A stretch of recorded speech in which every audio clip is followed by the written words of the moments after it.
बहुत सारे लोग मुझसे पूछते हैं आपका मोटिवेशन क्या है, आपकी इंस्पिरेशन क्या है। और मम्मा भोपाल तक भी नहीं गई थी और मैं उनको नेपाल लेकर गई। और सबसे बड़ी बात है कि नेपाल में मैं जीत कर आई। हवा और आंधी तो हमने देख ही ली है कि हमने हवा में रंगोली कैसे बनाई है, रिकॉर्ड कैसे बनाया। उसी के साथ साथ अब हमने प्लान किया है कि हम बनाएंगे बर्फ़ में रंगोली, जहाँ पर ऑक्सीजन भी कम होता है। हम उस लेवल पर जाकर रंगोली बनाएंगे और वर्ल्ड रिकॉर्ड बनाएंगे। उस छोटी सी बच्ची ने 10 रुपए की रंगोली को आज उसने करोड़ों तक पहुँचा दिया। उसके बाद दादी चले गई। जैसे दादी मुझे सपोर्ट करती थी, मैंने उनमें दादी को देखा। बहुत सारे लोग कहते हैं मुझे रंगोली मिटाने वाली दीदी, पर मैं आज आपको एक कहानी सुनाती हूँ। कैसे एक छोटी सी लड़की ने रंगोली मिटाते मिटाते औरों को सिखाते सिखाते अपनी ज़िंदगी संवार ली। हेलो एवरीवन, मैं हूँ शिखा शर्मा। मुझे इंटरनेशनल आर्टिस्ट भी कहते हैं और साथ में मैं स्वच्छ इंदौर की ब्रांड एम्बेसडर भी हूँ।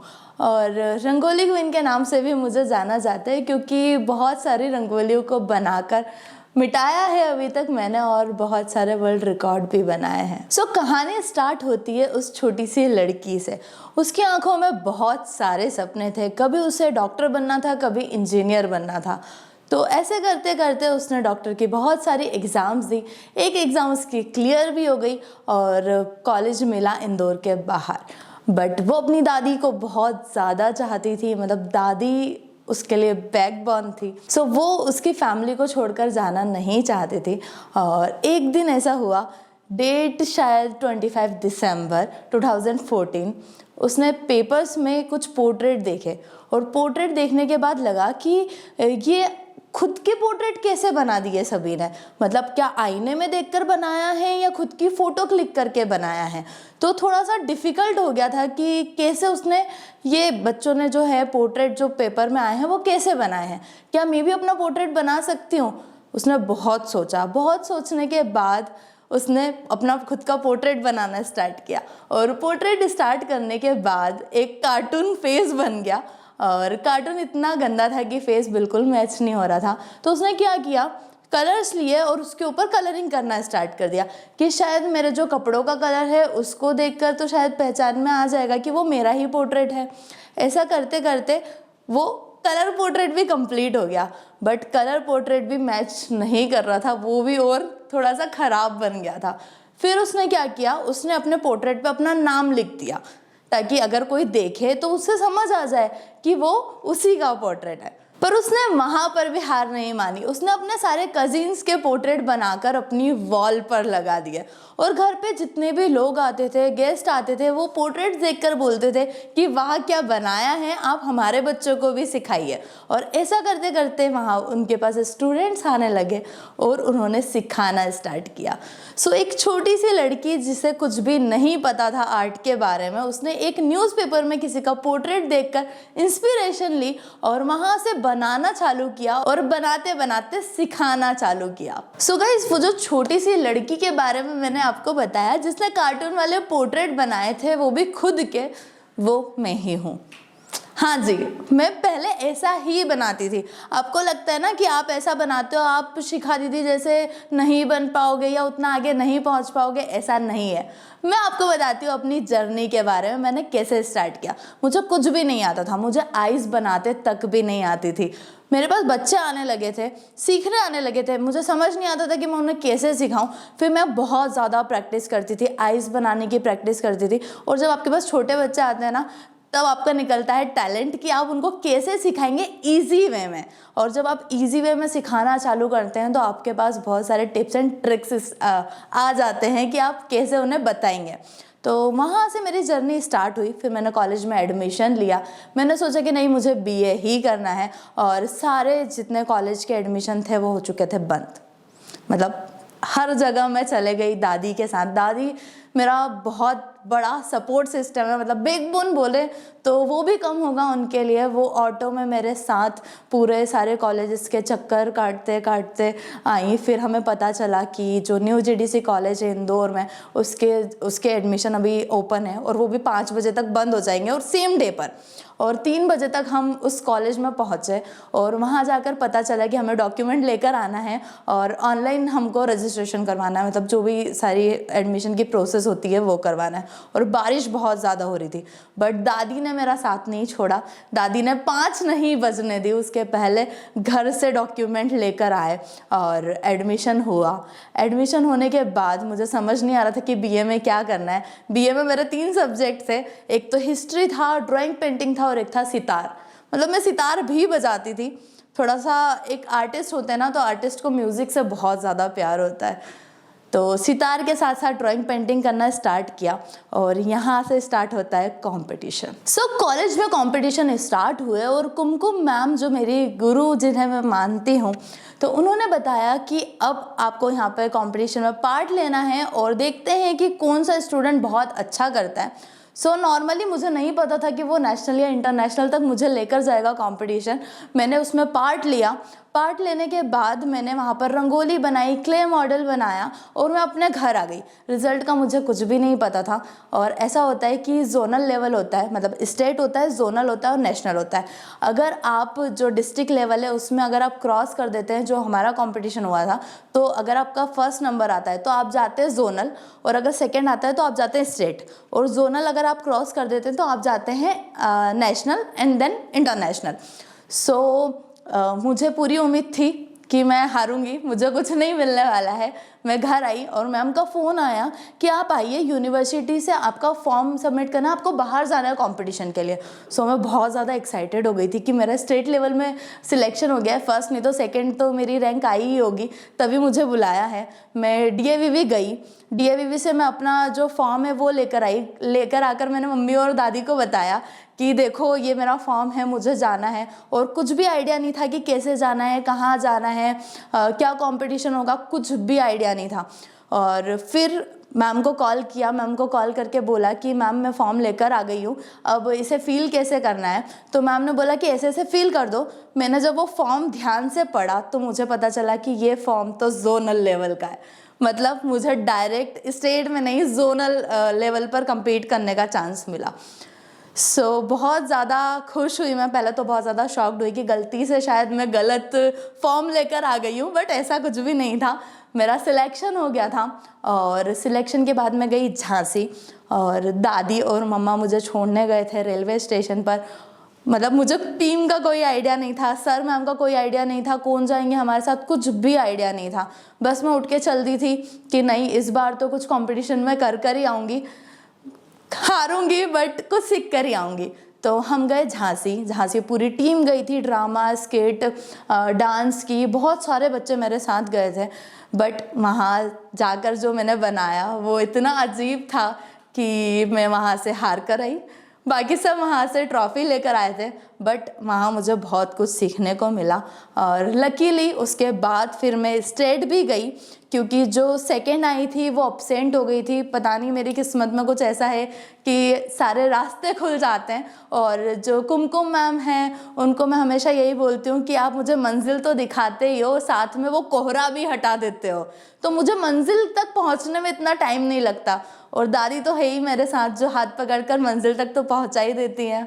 सो ये फर्स्ट एंड लास्ट था कि मैं कहीं पर हार कर आ रही हूँ। उसके बाद भगवान की बहुत कृपा रही कि मैं हर जगह से जीत कर आई हूँ। भले ही मुझे 4th प्राइज़ मिला है, पर कुछ ना कुछ मैं लेकर ही आई हूँ। और फिर था कि मुझे इंटरनेशनल नाम के आगे लगाना है कि ये एक इंटरनेशनल आर्टिस्ट है, तो मैंने कोई भी मौका नहीं छोड़ा। तो अगर आपकी लाइफ में भी कोई मौका आता है ना, तो उस मौके पे चौका लगाना ज़रूर सीखना, क्योंकि बहुत इंपॉर्टेंट होता है। मौके बहुत कम मिलते हैं और उस पर चौका लगा के आप बहुत आगे जा सकते हो। सो कोई भी मौका मिलता था, कोई भी कंपटीशन है, मैं कभी भी नहीं छोड़ती थी। सो यहाँ पर मुझे मौका मिला नेपाल जाने का, और सबसे बड़ा ये टास्क था कि जाएगा कौन मेरे साथ। मैं अकेले घर से मुझे जाने नहीं देंगे, क्योंकि नेपाल बहुत दूर है और ऐसी कोई टीम भी नहीं थी हमारे पास। सो मैंने नानी से बहुत ज़्यादा जिद की, क्योंकि दादी की एज बहुत थी। तो मैंने नानी को बोला कि नहीं आप मेरे साथ चलो, आप मेरे साथ चलो। बट फिर नानी ने बोला कि नहीं मम्मा को लेकर जा, और मम्मा भोपाल तक भी नहीं गई थी और मैं उनको नेपाल लेकर गई। और सबसे बड़ी बात है कि नेपाल में मैं जीत कर आई। सो बहुत गर्व की बात है, मतलब मेरे लिए तो, कि मैं इंडिया के बाहर जीत कर आई हूँ। बहुत ज़्यादा प्राउड मोमेंट हो गया था वो मेरे लिए। और उसी के साथ इंटरनेशनल नाम के आगे तो लग ही गया था, बट एक ही जगह जाकर इंटरनेशनल बोलना थोड़ा सा अजीब है। फिर मैं थाईलैंड गई और थाईलैंड में भी मैंने एग्जीबिशन की और वहाँ मुझे मिला एक्सेलेंस अवार्ड। और उसके बाद इंदौर में हमारे यहाँ पर जो DAVV यूनिवर्सिटी है, वहाँ पर हुआ था इंटरनेशनल कंपटीशन और जिसमें मैंने पार्ट लिया था क्ले मॉडलिंग में और मुझे वहाँ पर भी प्राइज़ मिला। इतने सारे इंटरनेशनल कंपटीशन के बाद इंटरनेशनल नाम के आगे बहुत अच्छा लगता है, बट फिर भी बहुत कम लोग मुझे जानते थे। तो मैंने सोचा कि नहीं, अब कुछ और बड़ा करना है, मतलब पूरे वर्ल्ड में नाम करना है। तो वो कैसे होगा? वो होगा वर्ल्ड रिकॉर्ड से। वर्ल्ड रिकॉर्ड प्लान करना कोई छोटी मोटी बात तो नहीं है। उसके लिए आपको चाहिए टीम, और वो भी ऐसी टीम जो मन लगाकर काम करे और दिन रात काम करे। मैंने जब सिखाना स्टार्ट किया था ना, मैं सो के भी नहीं उठती थी। उसके पहले बच्चे आ जाते थे घर पर, वो बैठे रहते थे कि शिखा दीदी उठेंगी, वैसे ही हम उनसे सीखना स्टार्ट कर देंगे। जैसे ही मैं उठती थी, मुझे छोटे छोटे बच्चों के बहुत प्यारे प्यारे फेस देखने को मिलते थे सुबह सुबह, और मैं दादी को आवाज़ लगाती थी, दादी चाय, या फिर मम्मी को, और फिर चाय पीते पीते मैंने सिखाती थी। तो वहाँ से मैंने स्टार्ट किया था। उसके बाद सिखाते सिखाते आज यहाँ तक पहुँच जाऊँगी बिल्कुल पता नहीं था। जहाँ पर मैं सिखाती थी, जो हमारी क्लासेस थी, बारिश में वहाँ पर पूरा पानी भर जाता था, मतलब घर में पूरा पानी आ जाता था और बिल्कुल भी जगह नहीं होती थी। बहुत दिन तक हमको छुट्टियाँ करनी पड़ती थी। बट जो मेरे स्टूडेंट्स थे, जो स्टार्टिंग से आ रहे हैं, जो अभी तक आ रहे हैं, उन्होंने बहुत ज़्यादा साथ दिया। उन्होंने तब से सीखा और फिर उन्हीं बच्चों के साथ मैंने टीम बनाई और अपना फर्स्ट वर्ल्ड रिकॉर्ड कंप्लीट किया। ये जो हमारा फर्स्ट वर्ल्ड रिकॉर्ड था ना, ये बिल्कुल आसान नहीं था। छोटे छोटे बच्चों के साथ बहुत बड़ी रंगोली बनाना, 3000 स्क्वायर फीट की रंगोली बनाना, बोरियों से कलर निकालना और बहुत ज़्यादा कलर को मिक्स करना, थोड़ा सा नहीं, बहुत ज़्यादा डिफ़िकल्ट था। क्योंकि ना मैं और अमर जो मेरा स्टूडेंट है, 6 साल से वो मेरे साथ में है, तो हम पोर्ट्रेट बना लेते थे। बाकी बच्चों को पोर्ट्रेट नहीं बनाते आता था।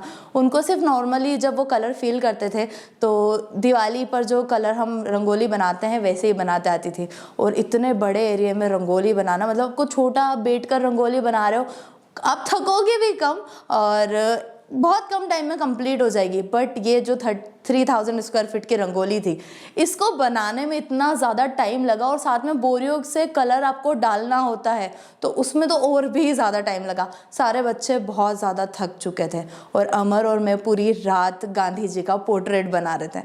और सुबह हमारी कंडीशन ऐसी हो गई थी कि आप जहाँ पर भी हमें बिल्कुल एक लाश के जैसे हम हो गए थे। मुझे कोई भी ऐसे उठा रहा था, मुझे कुछ भी फील नहीं आ रहा था। मुझे ऐसा लग रहा था कि अब बस बहुत ज़्यादा थक चुकी हूँ, अब कुछ भी नहीं दिख रहा था।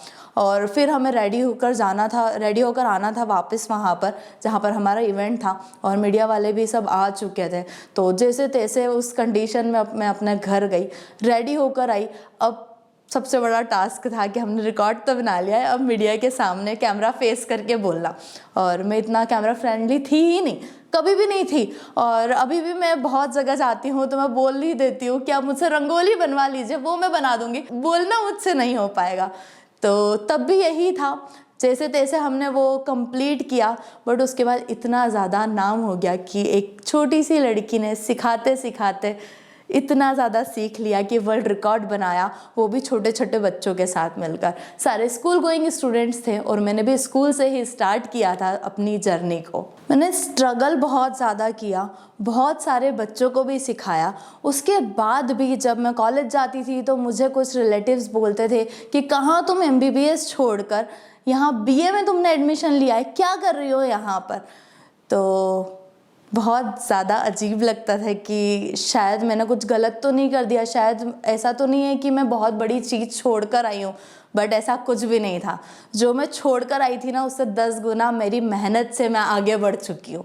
आप भी, अगर आपके पास टैलेंट है ना, या कुछ भी आप बनाते हैं, सिलाई कढ़ाई बुनाई, या नेल आर्टिस्ट हैं आप, या कोई भी हो, आप अगर यूनिक करेंगे ना आपके आर्टवर्क में, तो बहुत आगे चले जाएंगे। बहुत लोगों के ताने सुने, बहुत लोगों ने बहुत सारी बातें कही। जब हमने रिकॉर्ड बनाया तो बहुत सारे लोगों ने ये कहा कि उसका तो रिकॉर्ड ही नहीं था, वो तो इतने सारे बच्चों के साथ मिलकर बनाया, या तो वो रिकॉर्ड किसी और का है, उसने तो बस रंगोली बनाई है। ये सारी बातें भी मुझे बोली गई, बट मैंने वहाँ पर भी हार नहीं मानी। दादी का इतना ज़्यादा सपोर्ट रहा मुझे। उन्होंने कभी ना मुझे पीछे पलटकर देखना नहीं सिखाया। उन्होंने बोला आगे चलते रहो और हमेशा सही करते रहो।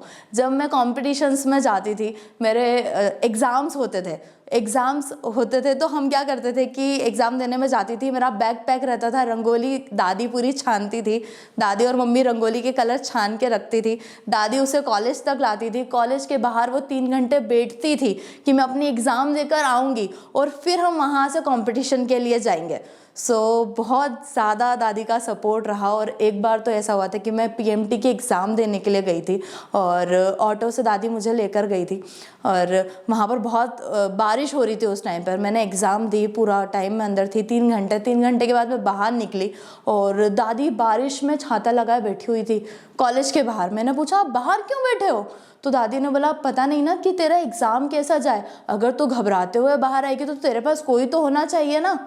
तो दादी ना लकीली, मतलब अगर वो नहीं होती तो आज मैं यहाँ नहीं होती। फर्स्ट वर्ल्ड रिकॉर्ड के बाद हमने बनाया सेकंड वर्ल्ड रिकॉर्ड, जो कि राम मंदिर की रंगोली का था। और जिनके साथ हम मिलकर ये पूरा प्लान कर रहे थे, उन्होंने एक दिन पहले इसको कैंसिल कर दिया, जबकि मैंने सारी टीम को रेडी कर लिया था।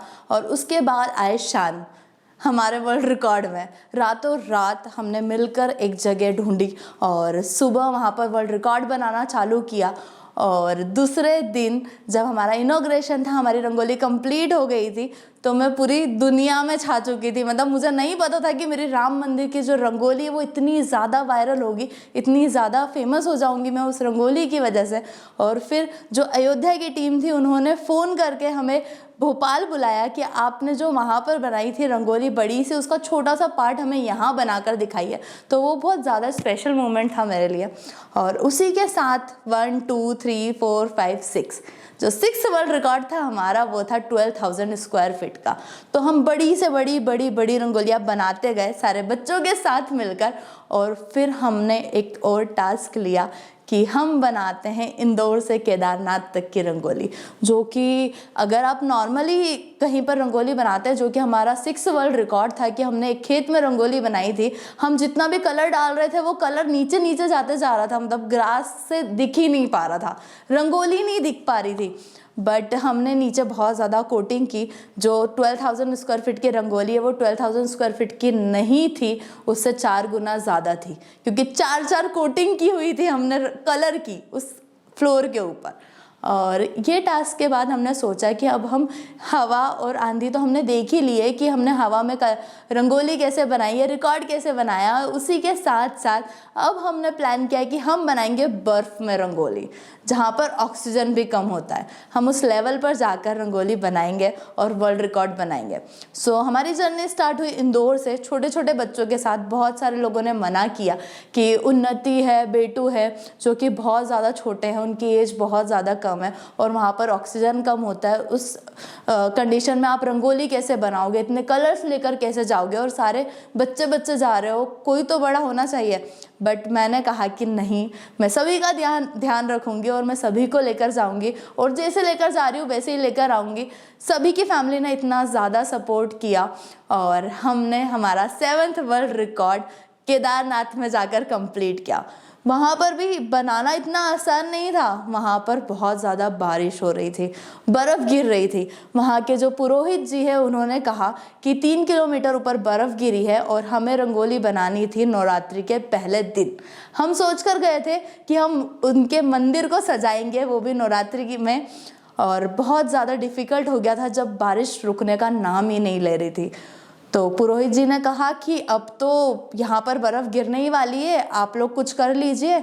हमने बहुत बड़ी सी वहाँ पर एक ऊपर जो लगाते हैं पॉलीथीन, वो रेडी कर ली थी कि अगर रंगोली पानी आता है तो रंगोली उसके नीचे सेफ रहेगी, हम सब उसको पकड़ के खड़े रहेंगे, पर रिकॉर्ड बनेगा और रंगोली हम बनाएंगे। पर केदारनाथ और महाकाल की कृपा ऐसी हुई कि वहाँ पर हमने जब रंगोली बनाई तो 2 दिन तक वहाँ पर 2 दिन तक बारिश का कोई नामो निशान नहीं था, वहाँ पर धूप थी। जबकि केदारनाथ में आपने सभी ने देखा होगा कि कभी भी ऐसा नहीं होता है, 5 मिनट में बारिश हो रही है, 5 मिनट में धूप आ रही है, तो कभी कभी बर्फ से ही पूरा ढका हुआ होता है। सो पुरोहित जी ने भी हमें आकर कहा कि आपने जो यहाँ पर रंगोली बनाकर वर्ल्ड रिकॉर्ड बनाया है ना, तो हमने आपकी भक्ति की शक्ति यहाँ पर देखी है कि आपने जब रंगोली बनाई तो बिल्कुल बारिश नहीं हुई। तो भगवान का साथ बहुत ज़्यादा रहा है। और फिर मैं आप सभी को बताती हूँ कि कैसे आप सभी फेमस हो सकते हैं और कैसे आप अपने वीडियोस को वायरल कर सकते हैं। अभी क्या होता है ना कि आपके पास टैलेंट बहुत है ना, बट आप बनाते बहुत कम है। आप 10 डेज में एक कुछ स्केच बनाते हैं या 10 डेज में एक कुछ ड्रेस बनाते हैं, अगर आप फैशन डिज़ाइनर है तो, या फिर आप कोई से भी आर्टिस्ट हैं, तो ऐसा ना करें। डेली आपको खुद को अपग्रेड करना है। तो इसी पॉइंट को लेकर आती हूँ मैं सोशल मीडिया पर, ठीक है। सो ये है हम सभी के लिए बहुत बड़ा प्लेटफॉर्म। अगर आप नहीं जा पाते हैं नेशनल इंटरनेशनल कंपटीशन में, या फिर आप एग्जीबिशन बाहर नहीं लगा पाते हैं, तो सोशल मीडिया के थ्रू आप अपनी लाइफ चेंज कर सकते हैं। आपको डेली वीडियोस बनाने हैं, डेली आप अपने टिप्स एंड ट्रिक्स नए रेडी कर सकते हैं, बहुत सारी चीज़ें चेंज कर सकते हैं। मैं आपको बताती हूँ कि मैंने कैसे स्टार्ट किया। मैंने अपनी जो रंगोली है, रंगोली बनाना स्टार्ट किया, रंगोली के वीडियोस बनाना स्टार्ट किए। और मैं गई थी उसके बाद एक शादी में रंगोली बनाने के लिए, और वहाँ पर मुझे ऑर्डर मिला था, कपल की रंगोली बनानी थी। और फिर उसके बाद क्या हुआ कि हमने रंगोली ली और उसको हॉल में रख दिया कि शाम को उसको हम प्रेजेंट करेंगे रिसेप्शन के टाइम पर। और मैं अपने घर आ गई थी। घर आने के बाद मुझे फ़ोन आता है कि आप आ जाइए, रंगोली ख़राब हो चुकी है। फिर मैंने पूछा कि रंगोली कैसे ख़राब हुई, मतलब किसने की? सभी को पता है कि वहाँ पर रंगोली रखी हुई है। तो फिर वहाँ से उन्होंने बताया कि हमने कैमरे में देखा है कि 2 लोग थे जो सफाई वहाँ पर कर रहे थे, उनको लगा कि वो पोस्टर है, उन्होंने उठाया और रंगोली ख़राब हो गई। बट उसका तो अब कुछ नहीं कर सकते थे क्योंकि इवनिंग हो गई थी और मैं रंगोली अब नहीं बना पाती। बट वहाँ से मुझे एक बहुत अच्छा आइडिया आया, जब तक मिटेगा नहीं, जब तक पता नहीं चलेगा कि वो रंगोली है ना। सो मैंने मिटाना स्टार्ट किया। मैं पोर्ट्रेट रंगोली बनाती थी, मैंने उसको मिटा के उसके रिवर्स वीडियो बनाना स्टार्ट किया।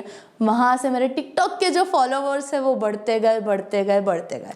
और एक टाइम आया कि 1 मिलियन कंप्लीट कर लिए थे, बहुत ज़्यादा खुश थी मैं। और उसके बाद 2 दिन में 2.3 मिलियन कंप्लीट हुए, वो तो और भी ज़्यादा खुशी की बात थी। और उसके बाद जब 2.3 मेरे फॉलोवर्स थे, तब टिकटॉक हो गया बैन। अब कुछ भी नहीं है अभी आपके पास, आपका टिकटॉक हो गया है बैन। फिर हमने किया इंस्टाग्राम स्टार्ट, और इंस्टाग्राम पर जैसे जैसे मैं वीडियोस डालने लगी, वैसे ही मेरे जो फॉलोवर्स हैं वो बढ़ना स्टार्ट हुआ। इतना ज़्यादा जल्दी बढ़ रहे थे कि सभी को लग रहा था कि मैंने पैसे देकर या अपने फॉलोवर्स बढ़वा रही हूँ, बट बहुत ज़्यादा ही जल्दी बढ़ रहे थे। और अब आता है वो टाइम जो मेरी लाइफ का मतलब बहुत हार्डेस्ट टाइम था, कि मेरी तबीयत बहुत ज़्यादा ख़राब हो गई थी। जैसे तैसे मैं थोड़ी ठीक हुई। उसके बाद दादी की तबीयत ख़राब हुई, 2 से 3 दिन तक मैं उनको हॉस्पिटल लेकर गई। और फिर वहाँ से एक रात 3 दिन के बाद उनको सांस लेने में बहुत ज़्यादा प्रॉब्लम आने लगी। हमने उनका ऑक्सीजन चेक किया, ऑक्सीजन उनका कम से कम हो रहा था। और मेरे यहाँ पर फॉलोवर्स बढ़ते जा रहे थे। एक साइड बहुत ज़्यादा टेंशन वाला मोमेंट था, और एक साइड जो दादी बोलती थी कि तुम इतनी मेहनत कर रहे हो, रात भर वीडियोस बना रहे हो, तुम्हारा मेहनत का फल कब मिलेगा, तुम्हारे वीडियोस कब चलेंगे या फिर कब कुछ होगा उससे। तो दोनों चीज़ें मेरे लिए बहुत ज़्यादा डिफ़िकल्ट थी। और दूसरे दिन रात को दादी का जो ऑक्सीजन है वो कम हुआ। दूसरे दिन हम उनको सुबह हॉस्पिटल लेकर गए। वो मोमेंट ऐसा था कि पापा गाड़ी चला रहे थे, कार चला रहे थे, मैं पीछे बैठी हुई थी, दादी पीछे लेटी थी, उनका सिर मेरे गोदी में था और उनको मैं देख रही थी। उनको बहुत ज़्यादा सांस लेने में दिक्कत हो रही थी। उसी टाइम मेरे पास फ़ोन आता है कि शिखा दी, स्टूडेंट्स का फ़ोन आया कि शिखा दी बधाई हो, आपके 100 के फॉलोअर्स कंप्लीट हो गए।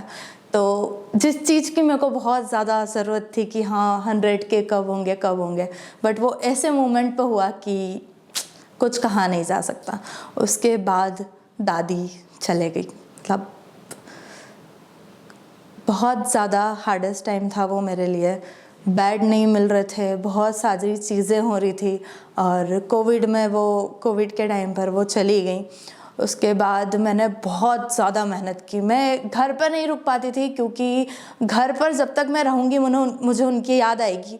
मैं रात भर रंगोली बनाती थी। रात में 5-5 से 10-10 मिनट के अंदर दादी आती थी, पूछती थी कि ठीक तो हो ना, पानी लाकर दूँ, रंगोली और छान कर रखूँ, ये काम है वो काम है। दादी रात भर नहीं सोती थी मेरे साथ। तो बहुत ज़्यादा कनेक्टेड थी मैं उनसे, इसलिए मैं घर पर नहीं रहती थी, मैं स्टूडियो चले जाती थी। कोविड में भी मैं स्टूडियो जाती थी पूरा पैक करके।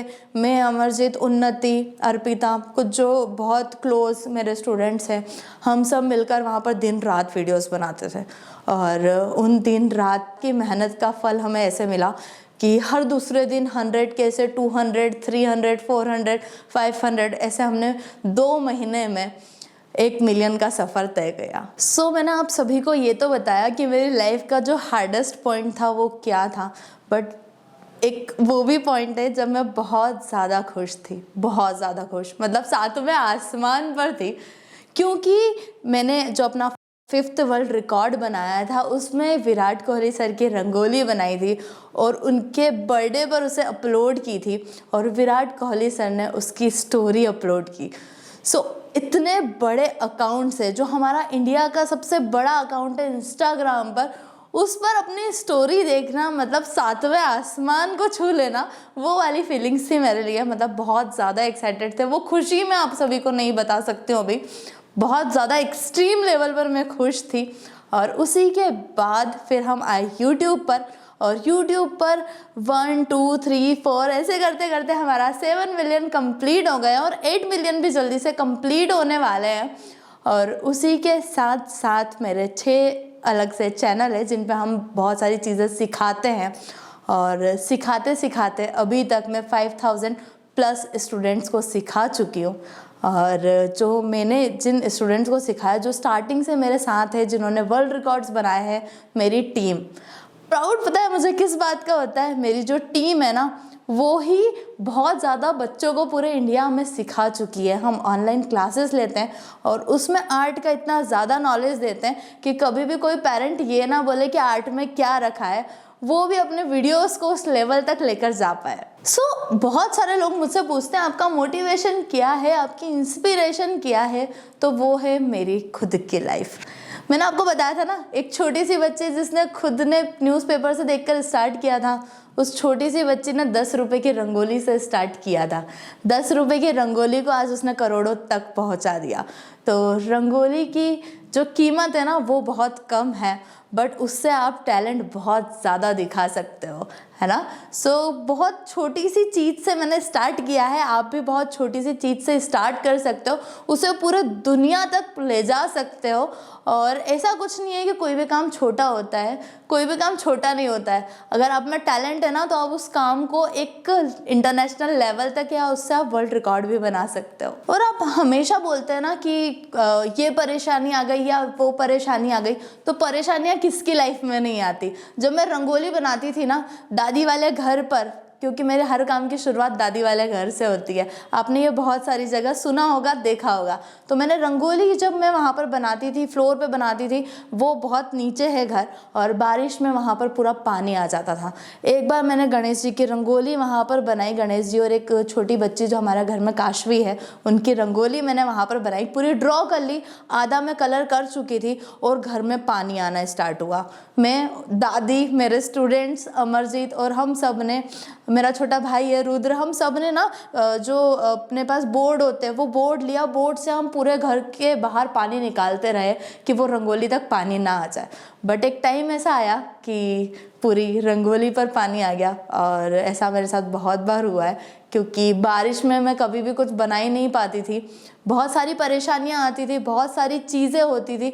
और एक बार तो ऐसा हुआ था कि मुझे बहुत ज़्यादा फीवर था, मतलब 103 डिग्री मुझे फीवर था, और उसके बाद भी मुझे था कि नहीं, मुझे आज वीडियो अपलोड करना है, आज कैसे भी वीडियो बनेगा, उसको एडिट करना है और उसे अपलोड करना है। वीडियो पूरा बनाया, उसे एडिट किया, अपलोड किया, स्टार्टिंग में उस पर कोई रिस्पॉन्स नहीं आया इतना ज़्यादा, और देखते ही देखते वो वीडियो 100 मिलियन क्रॉस कर गया, वो भी इंस्टाग्राम पर। सो अगर आपके पास ना थोड़ा सा भी टैलेंट है तो उसे गवाइए मत, मेहनत कीजिए और कंटिन्यू रखिए। मैं आज 9 साल में यहाँ पहुँची हूँ क्योंकि मैं एक चीज़ पर अड़ी रही। अभी भी अगर कोई मुझे बोलता है ना कि आप ये शूट कर लीजिए, आप सॉन्ग शूट कर लीजिए, आप बहुत अच्छे दिखते हैं या कुछ भी चीज़ें, बट मैं उनको बोलती हूँ मैं अपने आर्टवर्क को कभी नहीं छोड़ूंगी। अगर मैं सॉन्ग शूट भी कर रही हूँ तो उसमें मेरा आर्टवर्क दिखना चाहिए, उसमें मेरी रंगोली दिखना चाहिए, तो मैंने रंगोली को कभी नहीं छोड़ा। सो आप भी अपनी रंगोली को या आपका जो भी टैलेंट है, जो भी चीज़ें, उसको ना छोड़ें, क्योंकि आज भी अगर कोई मुझे मिलता है, अगर वो मुझे ऐसे ही पहचान लेता है तो सीधे वो बोलता है रंगोली मिटाने वाली दीदी या रंगोली वाली दीदी। भले ही नाम नहीं जानता होगा, बट रंगोली की वजह से मेरी पहचान है, मतलब मेरे काम की वजह से मेरी पहचान है ना, तो बहुत प्राउड मोमेंट है मेरे लिए। सोशल मीडिया पर रील स्क्रॉल करते करते मेरे सामने एक रील आई कि जिसमें ऐसा था कि आपकी लाइफ का प्राउड मोमेंट वो होगा कि जब आपके स्कूल वाले आपको एज एन चीफ गेस्ट बुलाए। तो वो रील देखकर थोड़ा सा लगा कि नहीं, अब तो बहुत सारी चीज़ें करनी है, बहुत सारा आगे बढ़ना है। ऐसे करते करते करते करते मैं उस मुकाम पे भी पहुंच गई जब मेरे स्कूल वालों ने मुझे as an chief guest invite किया। और ये जो एक बात है ना, ये इतनी ज़्यादा प्राउड मोमेंट है मेरे लिए कि मैं बता नहीं सकती। उसी के साथ साथ जिस कॉलेज में मुझे एडमिशन नहीं मिला, जहाँ जहाँ पर भी मैं रिजेक्ट हुई हूँ, वहाँ पर भी एज एन चीफ गेस्ट मुझे बुलाया जाता है और बहुत बार मैं गई हूँ। तो बहुत ही अच्छी फीलिंग है ये कि आप एक छोटे से लेवल से उठे हो, आपने मेहनत की है और मेहनत करते करते आप यहाँ तक पहुँचे हो। बट आपको यहाँ पर एक ही चीज़ ध्यान रखनी है, कभी भी किसी चीज़ को बीच में नहीं छोड़ना है, कंटिन्यू रखो और कुछ ना कुछ उसमें नेक्स्ट लेवल करते रहो। जैसे कि आज आपने कुछ बनाया है, कल आपको उसका कुछ अच्छा बनाना है, परसों आपको उसका और अच्छा बनाना है, ऐसे पूरा चेंज करते जाना है। ऐसा नहीं है कि अगर आपने ABCD से स्टार्ट किया, आप Z तक आ गए हो, आपने स्पेलिंग बनाना स्टार्ट कर दिए, फिर से आप ABCD पर जा रहे हो, ये कभी भी नहीं करना है। सो आप जितने भी वीडियोस बना रहे हो, एडिटिंग कर रहे हो, जो भी चीज़ें कर रहे हो, एक लेवल अप करते जाओ। सो अपने आर्ट के ज़रिए मैं बहुत कुछ करना चाहती हूँ अपनी लाइफ में, और बहुत सारे वर्ल्ड रिकॉर्ड बनाना चाहती हूँ, बहुत सारे स्टूडेंट्स को सिखाना चाहती हूँ।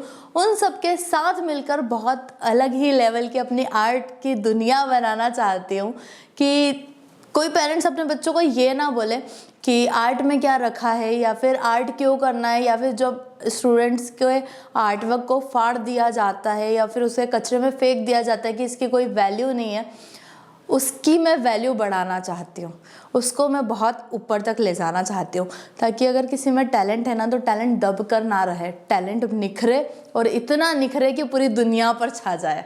बहुत सारे लोग मुझसे पूछते हैं आपकी शादी कब हुई, आप मैरिड हो या नहीं मैरिड हो। तो आज मैं आप सभी को बताना चाहूँगी कि शान मेरी लाइफ में आए थे, बहुत पहले वो आए थे। ऐसा नहीं है कि मेरा नेम फेम देखकर वो मेरी लाइफ में आए। जब मेरे 5000 इंस्टाग्राम पे फॉलोवर्स थे और 1 से 2000 मेरे सब्सक्राइबर्स थे यूट्यूब पर, तब वो मेरी लाइफ में आए। उन्होंने तब से मुझे बहुत ज़्यादा सपोर्ट किया। हर वीडियो सबसे पहले मैं अपलोड करती थी, शान को फ़ोन करती थी, वो ऑफिस में होते थे, मैं उनको बोलती थी जल्दी से सबसे पहले आप ही वीडियो देखो, आप ही स्टोरी पे अपलोड करो और आपका ही कमेंट मुझे चाहिए।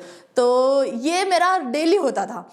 तो वहाँ से उनका बहुत ज़्यादा सपोर्ट मिला, सारे वर्ल्ड रिकॉर्ड में उनका सपोर्ट मिला। और फिर शादी का टाइम आया और दादी का बहुत ज़्यादा था। दादी को ऐसा था कि इसकी शादी हो जाए, इसको मैंने बचपन से अपने पास रखा है, इसकी शादी हो जाए, सेकेंड डे ही अगर मैं चले जाती हूँ इस दुनिया से तो मुझे कोई फ़र्क नहीं पड़ेगा, बट इसकी शादी करके मुझे जाना है। बट ऐसा नहीं हुआ, दादी बहुत पहले चली गई और शादी का टाइम आया तब मैं बहुत ज़्यादा डरी हुई थी, क्योंकि दादी नहीं थी मेरे पास। मैं अपनी कुमकुम मैम जो है, गुरु जो है, उनसे पूछती थी कि मैम शादी के बाद मैं कंटिन्यू कर पाऊँगी या नहीं कर पाऊँगी। ऐसा तो नहीं है कि जिम्मेदारियाँ बहुत ज़्यादा आ जाएगी या मैं घर में ही फंसी हुई रह जाऊँगी, मैं कुछ नहीं कर पाऊँगी, मैंने इतनी सारी चीज़ें कर ली है, अब ऐसा तो नहीं होगा ना कि मैं थोड़ा पीछे चले जाऊँ, मतलब आगे जाने की जगह मैं पीछे चले जाऊँ। तो मैम ने समझाया ऐसा कुछ भी नहीं है, थोड़ा टाइम लगेगा, चीज़ों को थोड़ा टाइम लगेगा, तुम्हें समझना पड़ेगा, उन्हें समझना पड़ेगा, साथ मिलकर चलोगे तो आगे तक बहुत अच्छे से पहुंच पाओगे। शादी का टाइम आया, शादी हुई, दादी को हमने बहुत ज़्यादा मिस किया, बट जितने भी स्टूडेंट हैं, मतलब दिल से धन्यवाद कहना चाहूँगी मैं अपने सारे बच्चों को, जितने भी मेरे स्टूडेंट्स हैं, सब एज एन फैमिली रहे, मुझे दादी के खत सुनाते रहे, दादी की चीज़ें रिमाइंड करवाते रहे और बहुत सपोर्ट किया। शादी हुई, शादी के बाद वाली जो लाइफ थी, तब मुझे लगा कि अब क्या, बट जो मेरी सासू माँ है उनमें मैंने दादी को देखा, लिटरली मैंने उनमें दादी को देखा। जैसे दादी मुझे सपोर्ट करती थी, वो मुझे हर टाइम सपोर्ट करती है, वो बहुत ज़्यादा मोटिवेट करती हैं। जो पापा जी हैं, ससुर जी हैं मेरे, वो भी हर चीज़ें बताते हैं। अगर मुझे कुछ कैप्शंस में दिक्कत आती है या कुछ भी चीज़ में दिक्कत आती है, वो हमेशा आगे रहते हैं, सारी चीज़ें करवाते हैं। वर्ल्ड रिकॉर्ड में उन्होंने बहुत ज़्यादा साथ दिया, तो कभी मुझे ये वाला फील नहीं आया कि मैं पीछे जा रही हूँ। शादी के बाद तो मैंने और ज़्यादा आर्ट वर्क करना स्टार्ट कर दिया और ज़्यादा चीज़ें चेंज हो गई है। अब जब मैं वो अकेली या दादी के साथ करती थी, अब यहाँ पर मेरे पीछे बहुत सारे लोग आ गए हैं, पूरी फैमिली आ गई है, तो बहुत ज़्यादा अच्छा लगता है। पापा का बहुत ज़्यादा सपोर्ट मिलता है हर चीज़ में, तो थैंक यू ऑल।